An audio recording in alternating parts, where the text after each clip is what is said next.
অন্তর্বর্তী বাজেট যা April May June July ফেব্রুয়ারি মাসের বলে টাকা ট্রান্সফার করা হয়েছে, এবং এতে খুব বেশি টাকা না, 1-1.5 কোটি টাকা।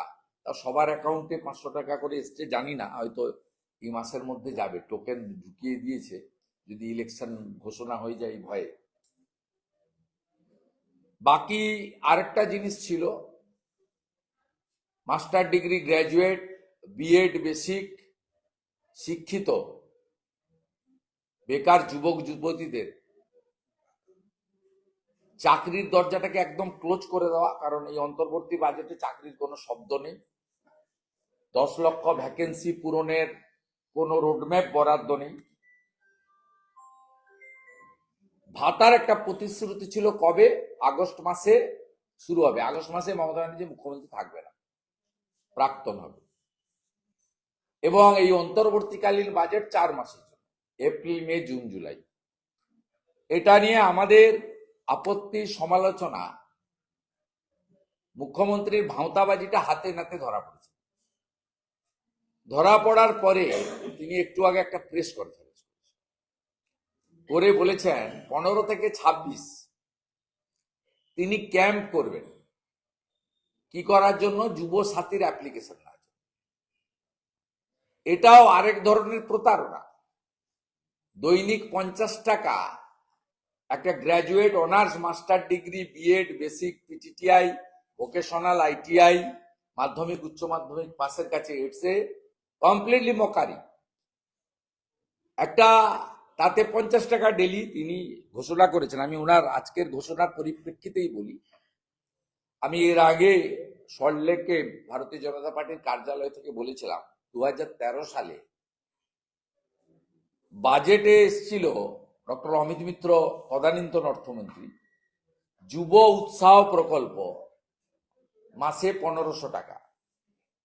মুখ্যমন্ত্রী নেতাজি ইন্ডোরে উদ্বোধন করতে গিয়ে কর্মসূচি বলেছিলেন যুবশ্রী। বাজেট বইতে লেখা আছে যুব উৎসাহ,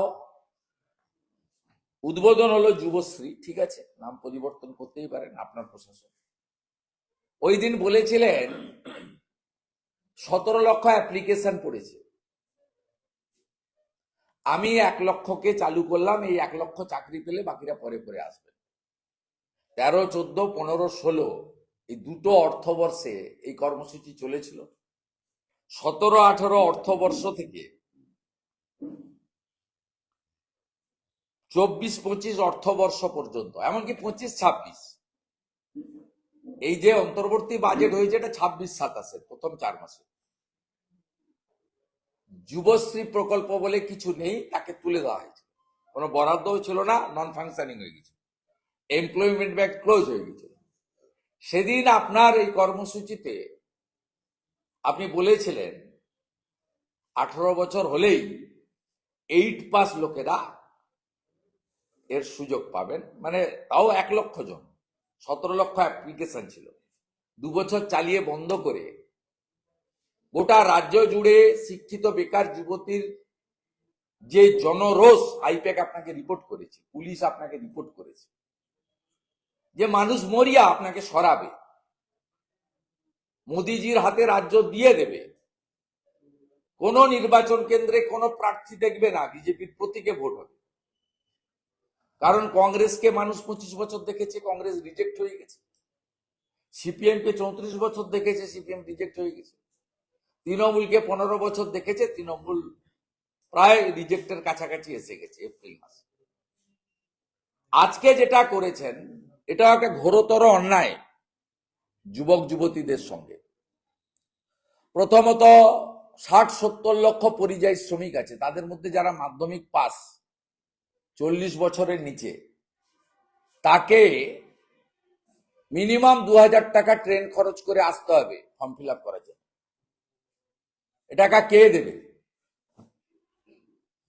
উচ্চ মাধ্যমিক পরীক্ষা চলছে, মাধ্যমিক চলছে, ধারা 163 লাগানো আছে, হল মিটিং ছাড়া, হ্যান্ড মাইক ছাড়া হচ্ছে না কোথাও।